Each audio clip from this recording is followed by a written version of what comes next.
After protests over Ethiopia's elections, more than 30 leading opposition members are sentenced to life. Law and order at work, or a bid by the country's premier to silence his critics. This is Inside Story.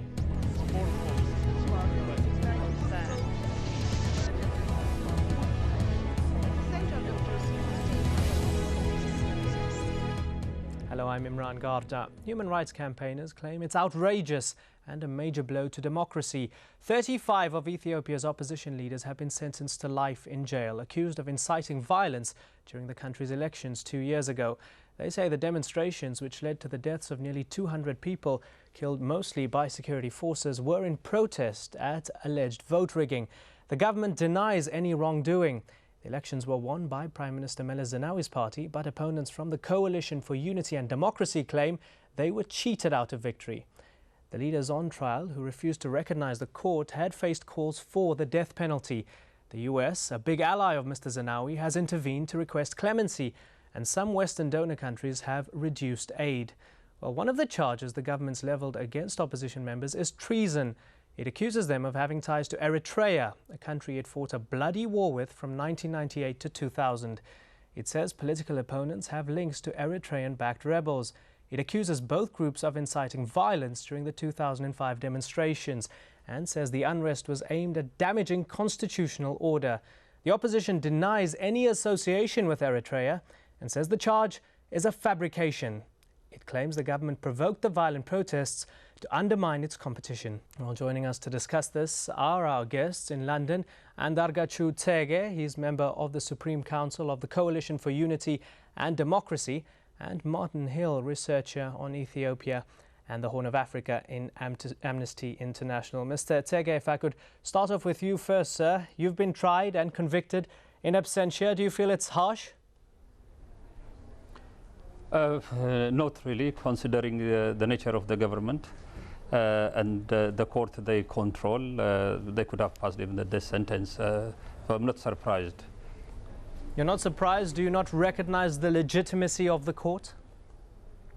Well, it's not only me, my colleagues, and I'm sure, in fact, the governments of all the Western democracies and the people of Ethiopia know, in fact, there is no independent court in Ethiopia, and we don't recognize it as such, yeah. Martin Hill of Amnesty International, are you glad at least that it's not been the death sentence? Well, of course. We oppose the death penalty worldwide, and in this case, the death penalty applied to prisoners of conscience would have been a major human rights abuse. But we are nevertheless dismayed that 30 prisoners of conscience, and as well as 5 exiles, have been sentenced to life imprisonment in this particular trial. Mr. Hill, how do you justify calling these 35 prisoners of conscience? We have looked at the trial, we have looked at their political activities, and incidentally the charge of treason was withdrawn at an earlier stage, and we are concerned that they appear to have been imprisoned for exercising the right to freedom of association, expression and opinion, and that the evidence that they had incited violence is very thin, and we have some serious concerns about the fairness of the trial. Mr. Tege, if I could quote for you Chief Prosecutor Shimeles Kamal, he said, "We are satisfied by the decision. It's a victory not only for the rule of law, but for all those people who have sustained damage as a result of the criminal acts perpetrated by offenders. It is also a victory to our fledgling democracy." How would you respond to that? Well, fledgling democracy is imprisoning the leader of the most peaceful democratic movement that abide by the rule and the constitution of the country, that conducted its business in a greater civility that no one has done in that country before. Then they could say that. But the way we see it, this sentence is in fact is a sentence on the aspiration of the Ethiopian people to live in peaceful, united, democratic and free Ethiopia. This is the beginning of the end of democracy. From here on, it is very difficult to imagine where the country will be heading. Mr. Tsege, do you believe that the government policemen deliberately targeted protesters and massacred them on October 18th last year? Yes, I can give you one very good concrete example. In the first incident in June, I was in Ethiopia. In fact, the people wanted to protest against the vote rigging. And CUDP, in fact, brought out a memorandum, circular, and sent this to the various media outside Ethiopia as well, to the Ethiopian media controlled by the state. And the others broadcasted, in fact, and the people were informed that they shouldn't go out in any protest. But the government media deliberately ignored, in fact, our message to be transmitted by radio and television. And the next day, we don't know the exact number for June, but quite a lot of people were killed.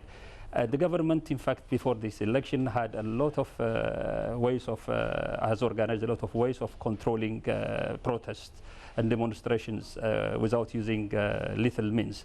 They never used that. In fact, if you can talk to the Amnesty International, the shooting was deliberate to kill on the head, on the chest, using snipers, in fact.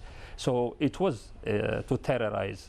It was to tell the public that we can do whatever we want and don't challenge us. That's what they did. Mr. Hill, do you concur? I've got a quote from Meles Zenawi. He said, "I regret the deaths, but these were not normal demonstrations. You don't see hand grenades thrown at normal demonstrations." What's Amnesty's position on this? The number of people killed by the security forces was 187, according to the inquiry, and 6 killed by the mob, 6 police, which is, of course, regrettable too. But the particular details of the deaths and violence, and also hundreds of people wounded by the security forces, has not been properly investigated. There was a government inquiry, a parliamentary inquiry, but the leaders of that fled the country, and a different result was provided by those who remained behind. Do you feel that the elections themselves, before the protests, Mr. Hill, were free and fair? That's not for us to comment on. We're non-political in our organizational activities, and in this case too. We don't monitor or comment on elections. It's just the human rights aspects of elections that we are concerned about, and in Ethiopia, the aftermath in terms of the killings, the violence that took place from the security forces mainly, and the trial of these opposition leaders, and prior to that the detention of tens of thousands of opposition activists who've fortunately all now been released. Well, let me pose that to Mr. Tsege then. The Carter Institute, which was monitoring the elections, said that everything was okay. The successful completion of the third national elections indicated that democratic culture has been flourishing in Ethiopia. Jimmy Carter's Institute said everything was all right with those elections. How would you respond to that? Well, you quoted the Carter Institution, which had very few personnel to go around the country as to assign to the different polls, but the very huge election observation mission was sent from the European Parliament, and the European Parliament election reporters, election monitoring mission report clearly stated the election didn't meet any of the expected international standards. But by the way, we knew, in fact, that was the first more or less democratically contested. We're not saying there were no problem, but we were happy, in fact, in the way everything went until the vote counting day. There was an opening of the media to the opposition. There was live debate. Opposition were allowed, in fact, to go to different places and talk to the public. We never denied, in fact, that these were good beginning. But the government is saying, sir, the government is saying that after the election results didn't go your way in a free and fair election, according to them, you planned a coup. How would you respond to that? Well, to start with, nobody knows, in fact, that the election went against us because they were not allowed to be counted. The election results that were counted were those the international observers were present. in the capital city in Addis Ababa, where the ruling party lost all the 23 parliamentarian seats that were available there to be contested, and lost almost 137 out of 138 seats that were contested for the city council, the Addis Ababa City Council. And the same thing happened in other major cities where international observers were monitoring. Even in the rural areas where well-known government ministers contested, not a single one of them won. But in places where there were no international observers, the ruling party removed, in fact, poll watchers. They counted it themselves. They declared themselves winners. So they cannot claim, in fact, that we lost it. In fact, if you, the only evidence you can have is very circumstantial, but that points to a region of only 60 seats the government won in the entire parliament out of 547. So we didn't, in fact, lose it. The government stole it from the people. And we didn't as well, in fact, wanted to conduct a coup. We allowed the government to keep the stolen vote so that the democratic process could go on. We said, okay, we'll go into parliament. Okay, we keep all the votes, but let's make something to make sure the next election will not face the same problem. All right, I want to bring in Mr. Yes. Martin Hill on the actual conditions faced by those who were incarcerated. Martin Hill, perhaps Mr. Tsege can consider himself fortunate that he's been sentenced in absentia and that he's in London at the moment. But what about those who have experienced the incarceration for the past 2 years? What does Amnesty know about the conditions they've faced? Well, in the last several months, the conditions have improved considerably from the very harsh conditions that were obtaining at the time of their arrest and for the first few months. They've been held in different kinds of conditions, with some treated much better than others. But one does recall Dr. Burhanu Nega several months ago speaking of huge overcrowding, rats and insects and lice, and fearful conditions of hygiene and basic health.